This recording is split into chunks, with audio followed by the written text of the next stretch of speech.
Hey y'all, my name is Mebin and I'm in the business of hope for our students, hope for our state, hope for our future. I'm a public school kid. I grew up in downtown Charlotte, attended Irwin Elementary and then First Ward Elementary before being bused out to McClintock Middle School and then East Mecklenburg High School. I was also one of the first early college students in the state. While I was in high school, I attended Central Piedmont Community College, and all those credits transferred up to the University of Virginia. I grew up on a block with Harvey Gantt, Democrat, Mayor of Charlotte, ran for U.S. Senate. Next door to him lived Mel Watt, also a Democrat, longtime member of Congress. Their houses are actually physically adjoined, which people don't really usually know. And 2 doors down from them lived Sue Myrick, Republican, longtime member of Congress, and her son, Dan Forrest, our Republican lieutenant governor, who was in high school, middle school and high school with me. Every day of my life has been spent playing and then working across party lines. North Carolina is the love of my life. I love all of it, all 100 counties, the 23 that voted 70+% for President Trump, our urban blue crescent, and all of the purple counties in between. Most days I'm out on the road getting to know the people, the philanthropists, the local leaders, the newsmakers, and the policymakers who make up, as Mike said, our nooks and crannies. I'm also the president of the National Governmental Research Association, and so I get to travel a lot. In the last couple months, I've been to Seattle, I've been to Detroit twice, I've been to New York twice. It's my privilege to work with policy researchers from all across the country who are shaping our future. It's clear to me from this work that we need to enlarge our leadership capacity at the local, state, and national level. We need to connect the leadership of ourselves with the leadership of our organizations and the leadership of our society. I believe these thinkers will be the meaning makers and the wayfinders of our future world. And it's my privilege to work day in and day out with the team at Education NC, telling the story of our students and our schools all across North Carolina. I'm a lawyer, I'm not a journalist. Back in 2014, the Lowell school superintendents, including Randolph County and Asheboro City, thank you superintendents for being here today, asked me if I would build EdNC. With the decline in rural media, they did not know who to trust, they didn't have a voice in the conversation, and no one was going to come tell the stories of the students, the teachers, the school leaders, and the best practices in their districts. And in that vacuum, there was space. There was space for the birth of a negative narrative about our public schools. So we started with 3 of us and $265,000, and in just 4 years, we've become a team of 15, a collection of nonprofits and initiatives with a budget of $2 million, establishing North Carolina as the most information-rich state in the nation on the issue of education, and that's a big deal. You can find us at ednc.org, and every day we're the go-to source, trusted source in North Carolina for independent news, data, information analysis about the major trends, issues, and challenges bearing on education across the birth to career continuum. The NC Center for Public Policy Research is our policy hub. It's a 40-year-old nonpartisan think tank that continues to study the most important policy issues facing North Carolina. Reach NC Voices, thanks to an investment from Blue Cross Blue Shield of North Carolina, is our industry-leading initiative that builds tech tools to connect us to people and people to us deep in communities across North Carolina in real time so we can understand what's going on in their lives. From texting to surveying, the bottom line is these tools give us the capacity to listen and to listen deeply. First Vote NC allows high school students across North Carolina to participate in online simulated elections so they graduate civic ready. If you remember the old kids voting, we turn that into this, and it expands the opportunity for civic education statewide, building a more informed electorate. This year, First Vote won the National Civies Award. It's the award for the best initiative across the country, educating students on voting and civic responsibility. And we're hoping to pilot First Vote in the Philadelphia schools this fall and then take it to other places across the country. We think a lot about the business of nonprofits and the business of journalism, striving to understand, as I learned up at Harvard, where our supply curve meets and intersects with competitive demand in the marketplace of ideas.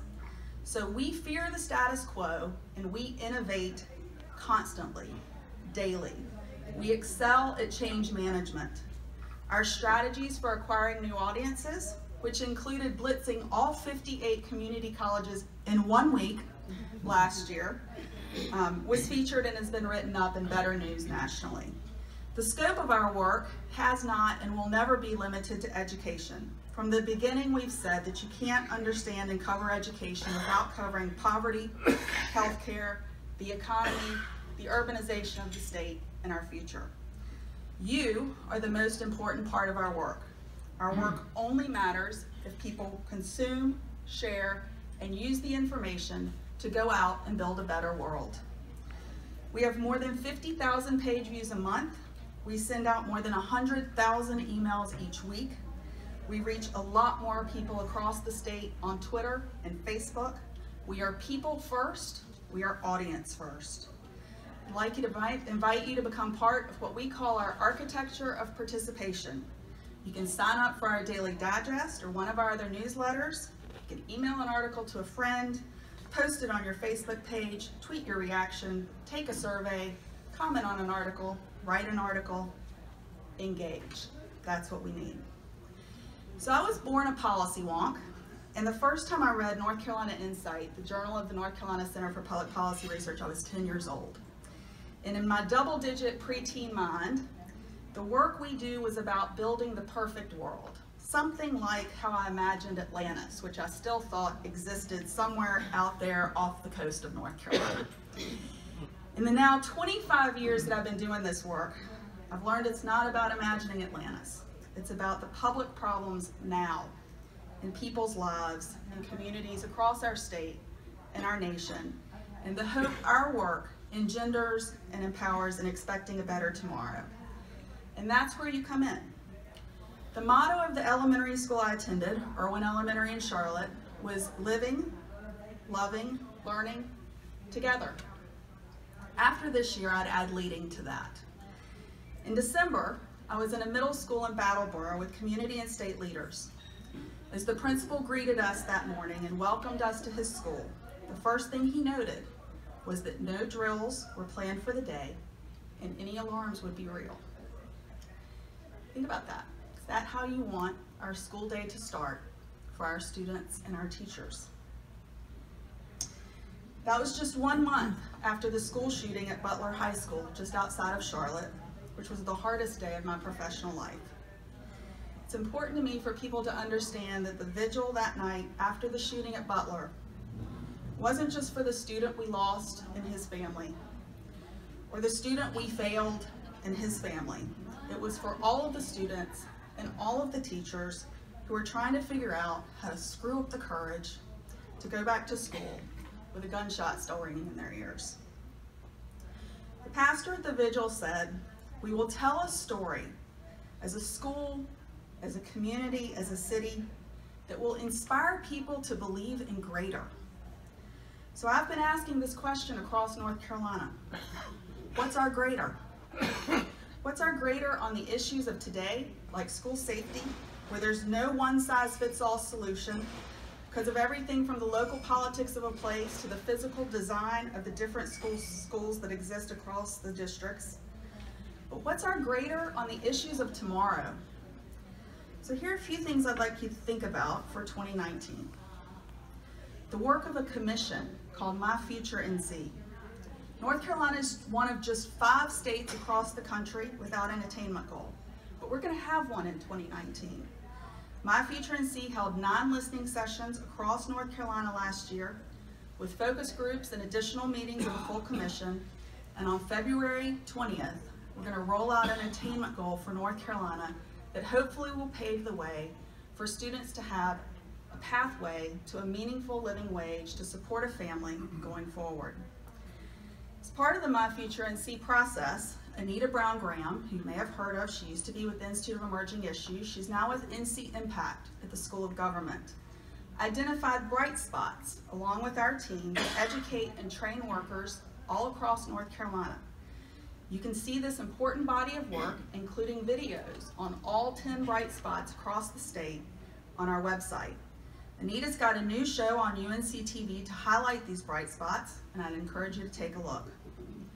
There's 4 things I want you to know about what we call Leandro. It's the lawsuit that defines the state constitutional right to a sound basic education. The lawsuit has a new judge. The lawsuit's about 24 years old. An external consultant, WestEd, is working on a report for the court to identify what it would take in terms of school leadership, teachers, and funding for each child to have access to a sound basic education. And the governor has appointed a commission to take up the findings and the recommendations. So stay tuned this spring. Those recommendations and findings are going to roll out. Leslie Boney at the Institute for Emerging Issues is leading the way on an effort he calls Reconnect.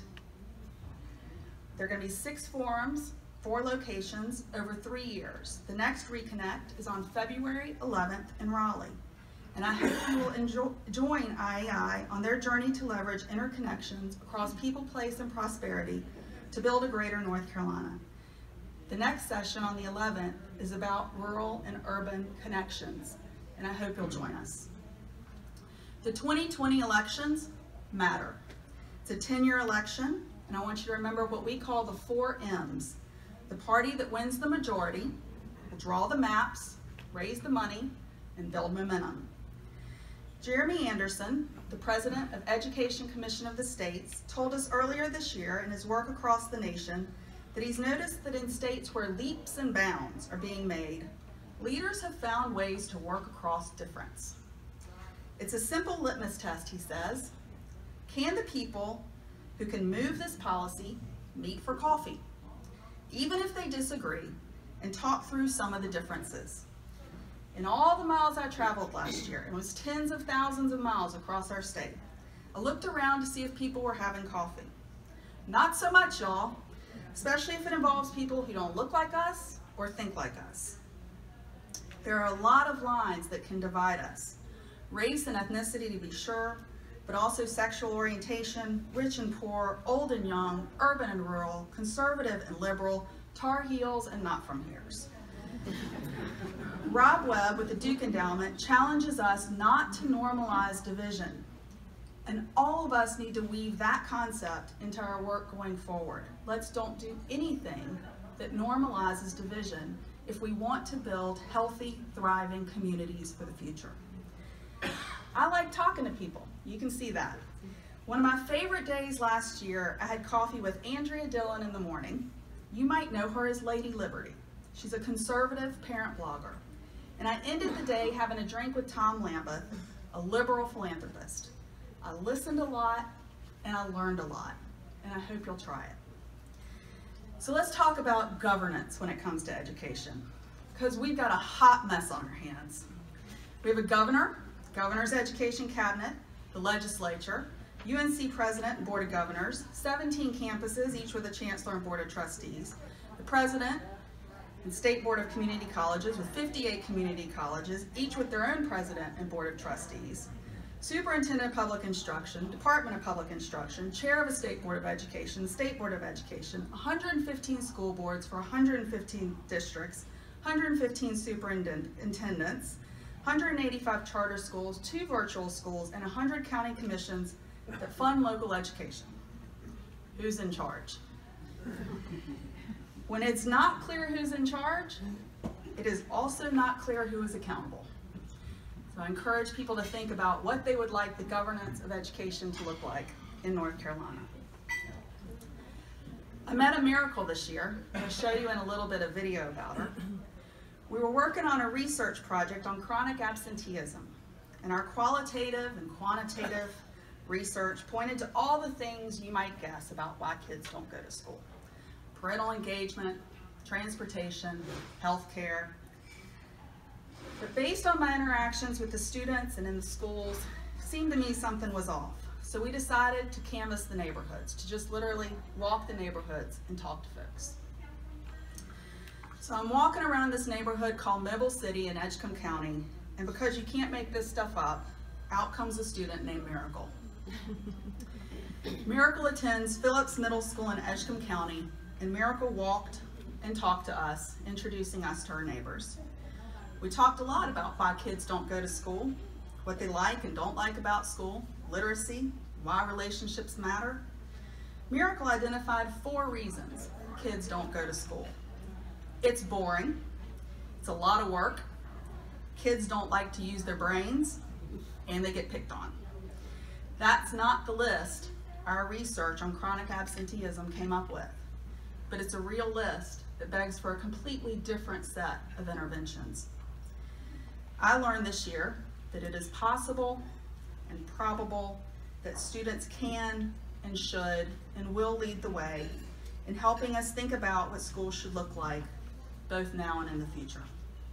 And in the meantime, last fall I learned a strategy from a leader in Philadelphia to actually create momentum for real change at the local, state, and national level.